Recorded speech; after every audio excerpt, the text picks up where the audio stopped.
In the dark, early hours of the morning, this ship, 330 meters long by 58 meters wide, was boarded by the Gibraltar Port Authority, its law enforcement agencies, and assisted by a detachment of Royal Marines.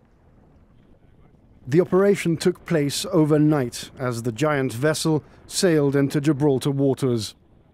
As far as the ship's crew was concerned, it was coming into Gibraltar to pick up stores and spare parts on a routine call. But Gibraltar's law enforcement agencies were lying in wait. As it sailed into British Gibraltar territorial waters, the RGP's Sir Joshua Hassan and the GDP's Abraham Matias launchers were already deployed to the west of the Rock. At around 4 a.m., the government confirmed a boarding had taken place. The government says it has reason to believe that this ship, the Grace 1, was carrying its shipment of crude oil to the Banyas refinery in Syria. And this refinery is suspected to belong to an entity which is the subject of sanctions by the European Union.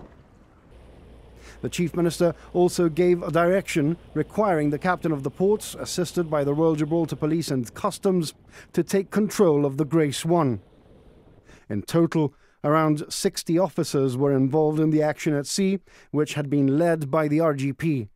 One officer, GBC understands, was airlifted from RGP vessel Sir Adrian Johns and deployed on Grace 1 minutes after the first Royal Marines from 42 Commando had boarded the tanker by fast rope from a helicopter. As the sanctions being enforced are established by the EU, the Chief Minister has written to the Presidents of the European Commission and Council setting out the details of the sanctions which have been enforced. So what happens to the Grace 1 now? The government yesterday published regulations and a notice to enforce those sanctions against this vessel and its cargo. According to the regulations, the ship cannot be detained for more than 72 hours unless there is a court order for an extension, where a judge would have to rule that continued detention is required for the purposes of complying with EU sanctions. The total period of detention cannot exceed 90 days. However, an RGP investigation is ongoing.